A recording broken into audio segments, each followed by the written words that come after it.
Hello and welcome back to my channel. My name is Pranavi and I'm a final year of BMS student. Today in this video I'm going to explain you about how to choose a medical college. Okay, അപ്പോൾ NEET exam ഒക്കെ കഴിഞ്ഞ് അതുപോലെ അലോട്ട്മെൻറ്റിന് വേണ്ടി കാത്തൊക്കെ ഇരുന്ന് അതായത് അലോട്ട്മെൻറ്റിന് നമ്മൾ option register ചെയ്യുന്ന ഒരു സമയമുണ്ടല്ലോ. അപ്പോൾ ആ സമയത്ത് നമുക്ക് ആയുഷ് കൗൺസിലിംഗ് ആയിക്കോട്ടെ, കീമിൻ്റെ ആയിക്കോട്ടെ, ആ കൗൺസിലിംഗ് നടത്തുമ്പോഴത്തേക്കും എങ്ങനെ ഒരു കോളേജിലേക്ക് അഡ്മിഷന് വേണ്ടി ഓപ്റ്റ് ചെയ്യാം, അല്ലെങ്കിൽ ഏത് കോളേജ് ഓപ്ഷൻ ലിസ്റ്റിൽ ആദ്യം വെക്കണം, പിന്നെ ഏത് വെക്കണം, അങ്ങനെയൊക്കെ ഒരുപാട് ഡൗട്ടുകൾ വരാം. പിന്നെ നമ്മൾ എന്തൊക്കെയാണ് നമ്മൾ ശ്രദ്ധിക്കേണ്ടത്, അപ്പോൾ ഒരു കോളേജ് ചൂസ് ചെയ്യുമ്പോഴത്തേക്കും എന്തൊക്കെ ശ്രദ്ധിക്കണം എന്ന് ഞാൻ പറയാം. ഒന്നാമത്തെ കാര്യം എന്ന് പറയുന്നത് ഇൻസ്റ്റിറ്റ്യൂട്ടിൻ്റെ ടൈപ്പാണ്, ദ ടൈപ്പ് ഓഫ് ഇൻസ്റ്റിറ്റ്യൂഷൻ. അതായത് നിങ്ങൾ സെലക്ട് ചെയ്യാൻ പോകുന്ന ഇൻസ്റ്റിറ്റ്യൂട്ട് സെൻട്രൽ ഗവൺമെൻറ്റിൻ്റെ ആണോ സ്റ്റേറ്റ് ഗവൺമെൻറ്റിൻ്റെ ആണോ എന്ന് നോക്കണം. ഇനി സെൻട്രൽ ഗവൺമെൻറ്റിൻ്റെ ആണ് നോക്കുന്നതെങ്കിൽ അവിടുത്തെ ഫെസിലിറ്റീസ് ആയിക്കോട്ടെ, ടീച്ചേഴ്സ് ആയിക്കോട്ടെ, അതെല്ലാം ഭയങ്കര നല്ല ഹൈ ക്വാളിറ്റി ആയിരിക്കും നമുക്ക് കിട്ടുന്നത്. ഓക്കെ, നല്ല ക്വാളിറ്റി ആയിരിക്കും. അതുപോലെ തന്നെ സ്റ്റൈപ്പൻഡ് അത് നല്ല ഒരു എമൗണ്ട് തന്നെ നമുക്ക് കിട്ടും. ഇനി സ്റ്റേറ്റ് ഗവൺമെൻറ്റിലേക്ക് വരുമ്പോഴത്തേക്കും യൂഷ്വലി അവിടുത്തെ ഓൾമോസ്റ്റ് എല്ലാ ഗവൺമെൻറ് കോളേജ് സ്റ്റേറ്റിലുള്ളത് അതിലെ ഗവൺമെൻറ് കോളേജുകളും ഇതുപോലെ അത്യാവശ്യം കുഴപ്പമില്ലാത്ത ഒരു സ്റ്റാൻഡേർഡ് മെയിൻറ്റെയിൻ ചെയ്യും. അതുപോലെ കുറച്ച് പ്രൈവറ്റ് കോളേജ്, എല്ലാം പറയുന്നില്ല, കുറച്ച് കോളേജുകൾ അതുപോലെ മെയിൻറ്റെയിൻ ചെയ്യുന്നുണ്ട്. അത് അവരവരുടെ സ്റ്റേറ്റിനനുസരിച്ച് ഏതൊക്കെ കോളേജിൽ എന്തെല്ലാം ഫെസിലിറ്റീസ്, ഇപ്പോൾ ഫാക്കൾട്ടീസ് ആയിക്കോട്ടെ, അതുപോലെ തന്നെ അതിൽ ഹോസ്പിറ്റൽ ബിൽഡിംഗ്, അതിൽ എക്സ്പോഷർ ഉണ്ടോ, അതിൽ പിന്നെ കോളേജ് എങ്ങനെയായിരിക്കും, പിന്നെ ട്രാവലിംഗ്, അങ്ങനെയുള്ള കുറേ കാര്യങ്ങൾ ഫെസിലിറ്റീസ് എല്ലാം കൂടി നോക്കിയതിന് ശേഷം മാത്രമേ സെൻട്രൽ ഗവൺമെൻറ് വേണോ സ്റ്റേറ്റ് ഗവൺമെൻറ്റിലെ കോളേജ് വേണോ എന്നുള്ളത് സെലക്ട് ചെയ്യാം. സോ ഇൻസ്റ്റിറ്റ്യൂട്ട് ടൈപ്പ് ഇമ്പോർട്ടൻ്റ് ആണ്. പിന്നെ രണ്ടാമത്തെ കാര്യം എന്ന് പറയുന്നത് year of establishment of the college. അപ്പോൾ നമ്മളിപ്പോൾ റീസെൻ്റ്ലി സ്റ്റാർട്ട് ചെയ്ത ഒരു കോളേജ് ആണെങ്കിൽ, ഇപ്പോൾ 1-2 വർഷത്തിൽ സ്റ്റാർട്ട് ചെയ്ത ഒരു കോളേജ് ആണെങ്കിൽ നമുക്ക് നമ്മളൊരു റേഷ്യോ, അതായത് കഴിഞ്ഞ വർഷം അവിടെ എത്ര അഡ്മിഷൻ നടന്നു എന്നുള്ളൊരു റേഷ്യോ ഒക്കെ നോക്കുമ്പോഴത്തേക്കും നമ്മൾ മനസ്സിലാവും കുട്ടികൾ വളരെ കുറവാണ്.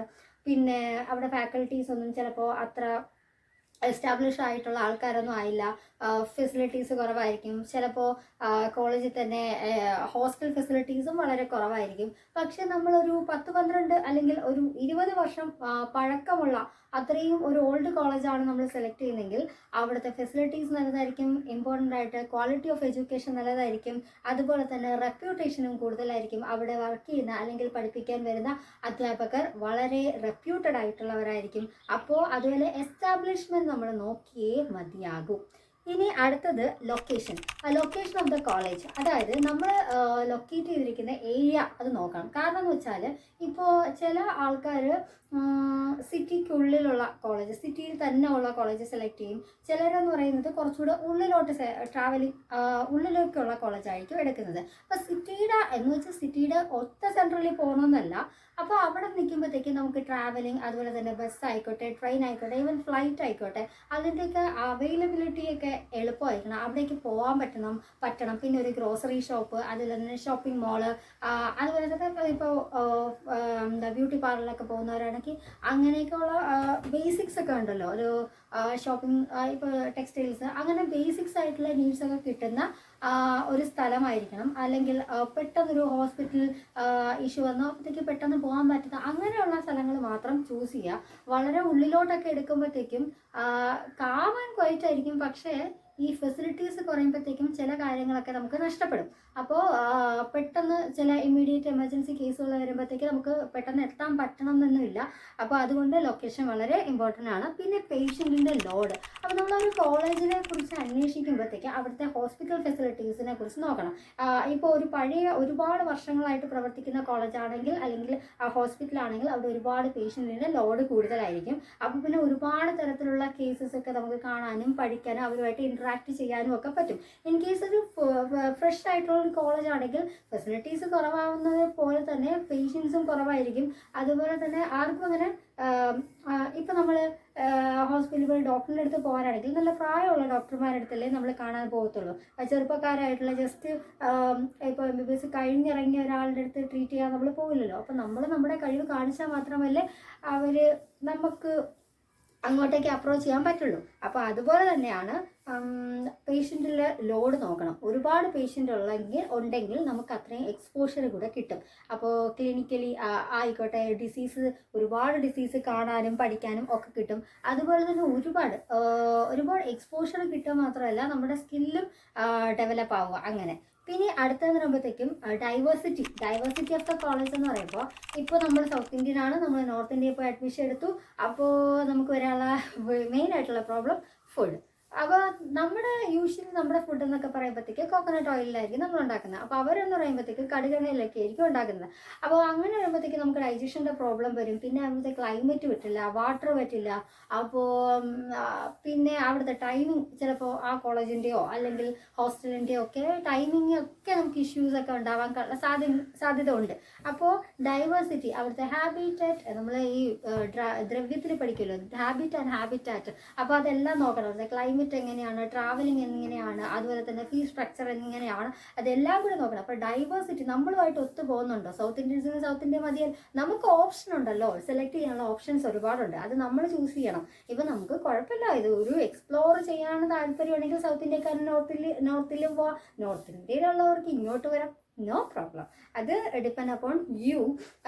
എനിക്കിഷ്ടം സൗത്താണ് എന്ന് എഴുതി പോയില്ല എന്നല്ല, ഇഷ്ടമാണ്. എവിടെ പോയാലും നമുക്ക് ജീവിക്കാൻ പറ്റുന്ന ഓക്കെ ആണെങ്കിൽ പ്രശ്നമൊന്നുമില്ല. പിന്നെ ഹോസ്റ്റൽ ഫെസിലിറ്റീസ് എന്ന് പറയുമ്പോഴത്തേക്കും ചില കോളേജുകളിൽ ഇപ്പോൾ വൈഫൈ വരെ കിട്ടുന്ന കോളേജുകളൊക്കെ ഉണ്ട്. അത്രയൊന്നും കടന്ന് ചിന്തിക്കണ്ട. അത്യാവശ്യം ഫെസിലിറ്റീസ്, കറണ്ട്, വാട്ടർ ഇതൊക്കെ ഉണ്ടോ നോക്കണം. പിന്നെ ബെഡ്, റൂം ഇതൊക്കെ നീറ്റാണോ നോക്കണം, ഹൈജീനിക് ആണോ നോക്കണം. പിന്നെ അതിൻ്റെ ഫീസ്, അതിൻ്റെ കാര്യങ്ങളൊക്കെ കൃത്യമാണോ നോക്കണം. പിന്നെ മെസ്സ് ഉണ്ടോ ഇല്ലയോ അത് ആദ്യം ഉറപ്പ് വരുത്തണം. പിന്നെ എന്ന് വെച്ചാൽ ഇതൊരു ഓപ്ഷണൽ കേസാണ്. അതായത് ഈ ഹോസ്റ്റൽ എന്ന് പറയുമ്പോഴത്തേക്ക് നമുക്ക് ഹോസ്റ്റലിൽ നിൽക്കണം എന്നുള്ളവർക്ക് ഹോസ്റ്റലിൽ നിൽക്കാം, അല്ലെങ്കിൽ പെയിൻ ഗസ്റ്റ് ആയിട്ട് പുറത്ത് നിൽക്കണമെങ്കിൽ അങ്ങനെ ചെയ്യാം. പക്ഷേ ഇവിടെ ചെയ്യുമ്പോൾ ഉള്ള പ്രശ്നം എന്ന് പറയുന്നത് PG ആകുമ്പോഴത്തേക്കും അവിടുത്തെ ഫീസ് സ്ട്രക്ചർ ഭയങ്കര കൂടുതലായിരിക്കും. അപ്പോൾ നമ്മൾ ഒരു ചെറിയ കാര്യത്തിനാണെങ്കിലും ഒരുപാട് പേ ചെയ്യേണ്ടതായിട്ട് വരും. അപ്പോൾ ഹോസ്റ്റലിൽ ആ ഒരു ഇഷ്യൂ വരുന്നില്ല. അപ്പോൾ നമുക്ക് ഒരു ഇയർലി ഇത്ര പറഞ്ഞിട്ടുണ്ടെങ്കിൽ അത് തന്നെയായിരിക്കും, എക്സ്ട്രാ വേറെ ഒന്നിനും കൊടുക്കേണ്ടതായിട്ട് വരുന്നില്ല. പിന്നെ ചില കോളേജിലെന്ന് പറയുമ്പോഴത്തേക്ക് ഫസ്റ്റ് ഇയേഴ്സിന് ഇപ്പോൾ നമ്മൾ പ്രൊഫ് ആയതുകൊണ്ട് ഫസ്റ്റ് പ്രൊഫിലൊന്നും ഈ ഹോസ്റ്റൽ അലോട്ട് ചെയ്യില്ല. അപ്പോൾ ആ ഒരു സമയത്ത് എന്ത് ചെയ്യാമെന്ന് അതിനൊരു സൊല്യൂഷൻ കൂടി കണ്ടെത്തിയിട്ടുണ്ടാവണം. പിന്നെ നെക്സ്റ്റ് വേണമെന്ന് പറയുമ്പോൾ ഇന്റേൺഷിപ്പ് സ്റ്റൈപ്പൻഡ്. അപ്പോൾ ഇത് ഇന്റേൺഷിപ്പ് നമ്മൾ HS ആകുമ്പോഴത്തേക്കും നമുക്ക് സ്റ്റൈപ്പൻഡ് കിട്ടുന്ന കോളേജുണ്ട്, കിട്ടാത്ത കോളേജുണ്ട്. അതുപോലെ തന്നെ കേരളത്തിലായിക്കോട്ടെ, അവരവരുടെ സ്റ്റേറ്റിലായിക്കോട്ടെ അല്ലെങ്കിൽ സെൻട്രൽ ഗവൺമെൻറ്റിലായിക്കോട്ടെ സ്റ്റൈപ്പൻഡ് എവിടെ കൂടുതലുണ്ട് അതൊക്കെ ഒന്ന് നമുക്ക് ഒരുപാട് ഇപ്പം നീറ്റിനൊക്കെ പഠിക്കുമ്പോഴാണെങ്കിലും മെഡിക്കൽ കോളേജിലാകുമ്പോഴത്തേക്കും മെഡിക്കോസുമായിട്ടൊക്കെ ഓരോ ബന്ധങ്ങളൊക്കെ വരുമല്ലോ. അപ്പോൾ അവരുടെ അടുത്തൊക്കെ ചോദിച്ച് മനസ്സിലാക്കാം, അല്ലെങ്കിൽ പരിചയമുള്ള ആൾക്കാരോടോ വലിയ വലിയ ആൾക്കാരോടൊക്കെ ചോദിച്ച് മനസ്സിലാക്കാം സ്റ്റൈപ്പൻഡൊക്കെ എത്രയുണ്ട്. അപ്പോൾ അതൊക്കെ നോക്കിയിട്ട് വരിക. പിന്നെ അടുത്തത് ട്യൂഷൻ ഫീസ് എന്ന് പറയുന്നത് ഡിഫറെൻ്റ് ആയിരിക്കും. ഗവൺമെൻറ് ആയിക്കോട്ടെ, പ്രൈവറ്റ് ആയിക്കോട്ടെ. പിന്നെ സെൻട്രൽ ഗവൺമെൻറ് അറ്റാച്ച്ഡ് ആണെങ്കിൽ അവിടെയും ഫീസ് സ്ട്രക്ചർ ഡിഫറെൻ്റ് ആയിരിക്കും. അപ്പോൾ ഫീസ് സ്ട്രക്ചർ നോക്കിയിട്ട് അത് അഫോർഡബിൾ ആണെങ്കിൽ മാത്രം എടുക്കുക. ബിക്കോസ് ഇപ്പോൾ ചിലർ വിചാരിക്കും നല്ല കോളേജിൽ നല്ല ഫീസ് റേറ്റ് ആണ്. അപ്പോൾ അവിടെ പഠിക്കുന്ന കുട്ടികളുടെ ക്വാളിറ്റി ഓഫ് എഡ്യൂക്കേഷൻ നല്ലതായിരിക്കും. പക്ഷെ ചിലർ സാമ്പത്തികം പ്രശ്നമുള്ളവർ ചിലപ്പോൾ വലിയ റെപ്യൂട്ടേഷനൊന്നും ഇല്ലാത്ത ഫീസ് കുറവുള്ള കോളേജിൽ ചിലപ്പോൾ അഡ്മിഷൻ എടുക്കാം. അപ്പോൾ അങ്ങനെ വരുമ്പോഴത്തേക്ക് നമ്മുടെ ക്വാളിറ്റി ഓഫ് എഡ്യൂക്കേഷൻ അവിടെ കുറയാണ് ചെയ്യുന്നത്. അപ്പോൾ നമുക്ക് ഇൻ കേസ് നിങ്ങൾക്ക് അഫോർഡബിൾ ആണെങ്കിൽ മാത്രം നല്ലൊരു കോളേജ് ചൂസ് ചെയ്യാം. ബിക്കോസ് ക്വാളിറ്റി അത് ഇമ്പോർട്ടൻ്റ് ആണ്. കാരണം ഇപ്പോഴത്തെ ഒരു കാലത്ത് പഠിച്ചവർ മാത്രം നല്ലൊരു ഡോക്ടറായാൽ മതി എന്ന് വിചാരിക്കുന്ന ഒരു കാലഘട്ടമാണ്. അപ്പോൾ അതുകൊണ്ട് ക്വാളിറ്റി നിലനിർത്തേണ്ടത്, അതിപ്പോൾ എത്ര കഷ്ടപ്പെട്ടിട്ടാണെങ്കിലും നിലനിർത്തേണ്ടത് വളരെ കാര്യമാണ്. സോ ട്യൂഷൻ ഫീസ് നോക്കി സെലക്ട് ചെയ്യാം. Then PG courses. അടുത്തത് PG കോഴ്സസ് എന്ന് പറയുമ്പോഴത്തേക്ക് നമ്മുടെ കോളേജിൽ തന്നെ PG കോഴ്സസ് അവൈലബിൾ ആണോ ഇല്ലയോ എന്ന് നമ്മൾ ഉറപ്പ് വരുത്തുക. അത് ബെനിഫിറ്റാണ്. കാരണം എന്ന് വെച്ചാൽ ഇൻ കേസ് നമ്മൾ പഠിച്ച കോളേജിൽ തന്നെ PG ഉണ്ടെങ്കിൽ, നിങ്ങൾക്ക് പഠിച്ചതിന് ശേഷം PG ചെയ്യണമെന്ന് താല്പര്യം ഉണ്ടെങ്കിൽ പഠിച്ച കോളേജിൽ തന്നെ PG ചെയ്യാൻ ചിലപ്പോൾ എന്തെങ്കിലും ഒരു ഇത് കിട്ടില്ലേ, നമുക്കൊരു സംവരണം പോലെയൊക്കെ അതുപോലെ കിട്ടില്ലേ. പിന്നെ PG കോഴ്സ് ഉണ്ടെങ്കിൽ നമ്മളെ ഹെൽപ്പ് ചെയ്യാൻ ഒരുപാട് PGs ഉണ്ടാവും അല്ലേ. നമ്മളിപ്പോൾ നമ്മളൊരു സീനിയറിൻ്റെ അടുത്ത് ചോദിക്കുന്നതിനേക്കാളും ഒരു PG ഒരു അടുത്ത് പോയി ചോദിക്കുകയാണെങ്കിൽ in case male or female അവരുടെ അടുത്ത് പോയി ചോദിക്കുമ്പോൾ കുറച്ചുകൂടെ വാസ്റ്റായിട്ട് അവരത് പറഞ്ഞു തരും. അപ്പോൾ കുറച്ചുകൂടെ ഐഡിയാസ് നമുക്ക് കിട്ടും. അപ്പോൾ നമുക്ക് അത് ക്ലിനിക്കിലായിക്കോട്ടെ അല്ലെങ്കിൽ ക്ലാസ് റൂം സബ്ജക്റ്റ് ആയിക്കോട്ടെ എന്താണെങ്കിലും അവരുടെ ഹെൽപ്പിംഗ് മെൻറ്റാലിറ്റി അത് വളരെ എന്താണ് പ്രിസൈസ് ആയിരിക്കും. സോ ആ ഒരു ഹെൽപ്പ് നമുക്ക് എടുക്കാൻ പറ്റും. പിന്നെ PGസിനെ കുറിച്ച് PG സ്റ്റഡീസിനെ കുറിച്ച് എങ്ങനെയാണ് അതിൻ്റെ റിസർച്ച് ടോപ്പിക്ക് തീസിസ് വർക്ക്സ് അതിനെക്കുറിച്ചൊക്കെ നമുക്ക് ഒരുപാട് കാര്യങ്ങൾ ചോദിക്കാം.